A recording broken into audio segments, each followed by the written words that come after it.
काशी में आप लोगों ने काशी करवट के दर्शन किए कि नहीं? नहीं किए होंगे अभी। यहाँ एक स्थान है, उसको काशी करवट कहते हैं।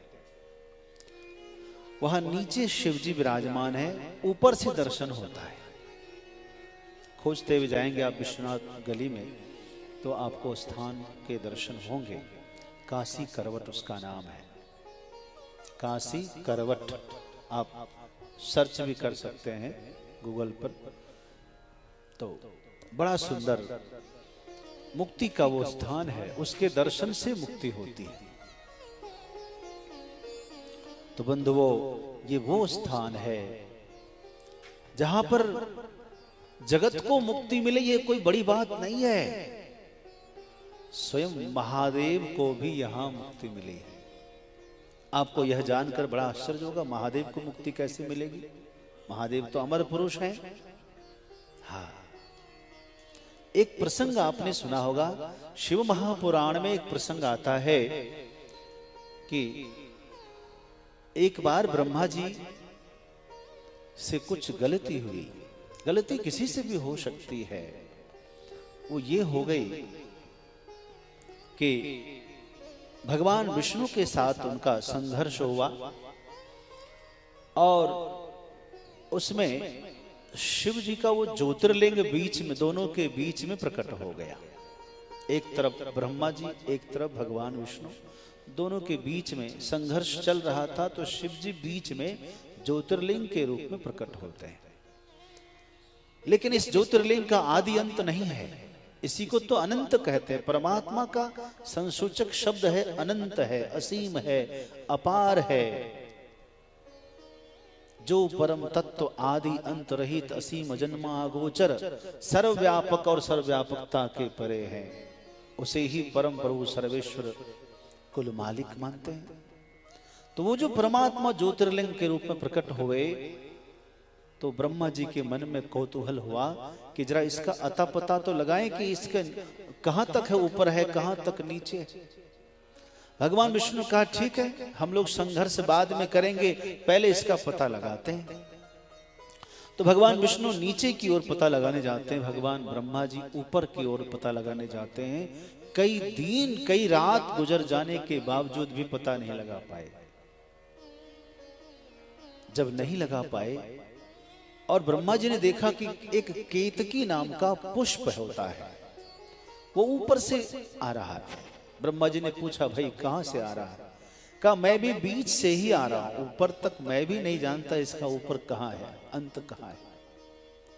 ब्रह्मा जी ने कहा मैं भी कई दिन से चलते हुए थक गया हूं, एक काम करते हैं, हम दोनों अब नीचे जाएंगे, भगवान विष्णु से मिलेंगे। मैं कहूंगा कि हाँ हमने पता लगा लिया और तुम उसमें गवाही देना। जब पूछेंगे सच में तो तुम कहना हाँ हाँ मैं था साथ। ब्रह्मा जी नीचे की ओर आए। भगवान विष्णु पता लगाना छोड़ दिए थे, थक कर बैठ गए थे, भजन भगवान का स्मरण कर रहे थे। भगवान विष्णु के पास ब्रह्मा जी आए, कहा देखा आपने पता लगाया क्या? बोले नहीं, नहीं लग पाया। बोले मैं पता लगा के आ रहा हूं ऊपर से। अच्छा आपने सचमुच में लगाया? तुरंत केतकी ने कहा हाँ हाँ मैं गवाही। फिर तो क्या था, भगवान विष्णु यह जानते हुए कि ब्रह्मा जी मेरी नाभि कमल से प्रकट हुए, इस नाते ब्रह्मा जी तो मेरे पुत्र हैं। नारायण के नाभि से कमल, कमल से ब्रह्मा जी प्रकट हुए हैं। फिर भी वचन से हार जाने के कारण भगवान विष्णु ब्रह्मा जी की पूजा करने लगे। बैठकर आरती पूजा पाद प्रक्षालन सब कर रहे थे। शिव जी को अच्छा नहीं लगा कि कोई व्यक्ति झूठ बोलकर इस तरह से किसी की से पूजा करवावे। शिव जी प्रकट हो गए, ज्योतिर्लिंग के रूप में वहीं थे, प्रकट हो गए। ब्रह्मा जी को बड़े जोर से फटकार लगाई कि ऐसा नहीं करना चाहिए। तो उस समय ब्रह्मा जी के 5 सिर थे, तो सबसे ऊपर वाला जो सिर था उसको थोड़ा अभिमान था। भगवान शिव को उत्तर प्रत्युत्तर करने लगा। तभी भगवान शिव का ही अभिन्न रूप प्रकट होता है, उसका नाम है काल भैरव। बोलो काल भैरव भगवान की। और काल भैरव ने कहा कि भगवान क्या आदेश है? का ये जो ऊपर वाला सिर है ये शिष्टाचार नहीं जान रहा है, तुरंत इसको समाप्त कर दो। तुरंत काल भैरव ने अपने खड्ग से लपलपाते हुए कटार से एक सिर उतार लिया ब्रह्मा जी का।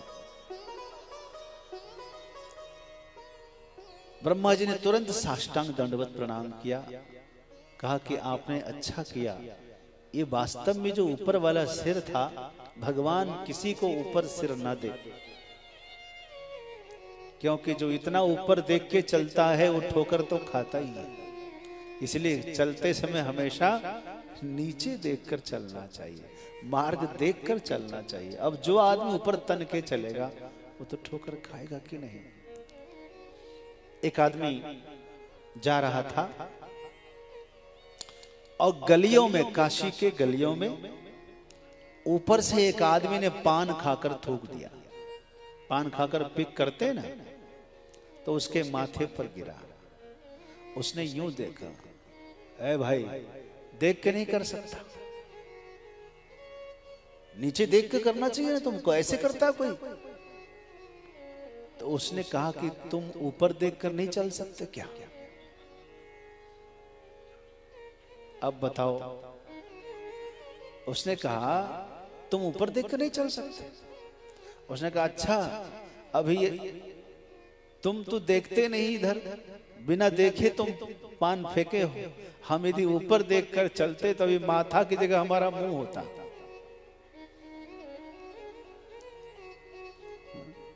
आदमी बहुत चतुर है, हार स्वीकार नहीं करता।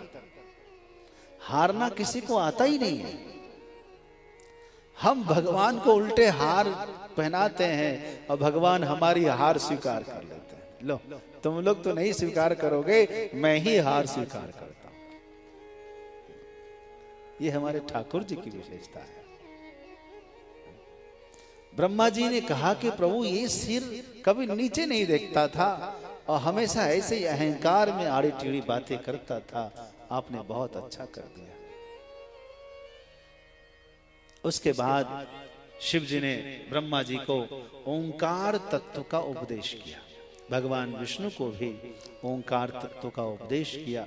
शिव पुराण में इन प्रसंगों को सुनेंगे क्रमशः कि उस समय में शिव जी ने बताया कि हमारी पूजा कैसे की जाती है, किन किन तत्वों से हम प्रसन्न होते हैं, आदि आदि। तो बंधुओं, मैं जो आपसे कह रहा था कि वो जो सिर काटा गया काल भैरव के द्वारा, तो वो सिर भगवान शंकर के हाथों में आकर चिपक गया। चिपक गया, अब वो छोड़े ही ना। शिव जी का नाम पड़ गया कपाली। शिव जी अनेकों तीर्थों में गए, लेकिन वो कपाल हाथ से हटा ही नहीं, सटा ही रह गया। आखिर में शिव जी जब काशी पधारे हैं, वह कपाल मोचन स्थान में जब शिव जी ने आचमन किया, हाथ पांव धोया, त्रिशूल को धोया, तब वहां पर मुक्ति मिली शिव जी को। ये वो स्थान काशी है। मैं आपका ध्यान इधर चाहता हूं। ब्रह्मा जी का एक शीश काट के सदा शिव दोष मुक्त होने जाने कहां कहां भटके। दोष मुक्त होने जाने कहां कहां भटके। दोष मुक्त होने जाने कहां कहां भटके। जहां भी वो पहुंचे कपाल ने ना पीछा छोड़ा, रहा वो तो शिव जी के हाथ से ही सटके। रहा वो तो शिव जी के हाथ से ही सटके। रहा वो तो शिव जी के हाथ से ही सटके। यही है आनंद बन, यही है माधवपुर, पृथ्वी पे होते हुए पृथ्वी से हट के यही दोष मुक्त हुए मुक्तेश्वर शिव और विश्वनाथ रह गए काशी में सिमट के। विश्वनाथ रह गए काशी में सिमट के, विश्वनाथ रह गए काशी में सिमट के। काशी है संसार के तीर्थों में विख्यात, ये वो धाम विराजते जहाँ शिव जी है साक्षात। जयति जय विश्वनाथ, ओ जयति जय विश्वनाथ, जयति जय विश्वनाथ।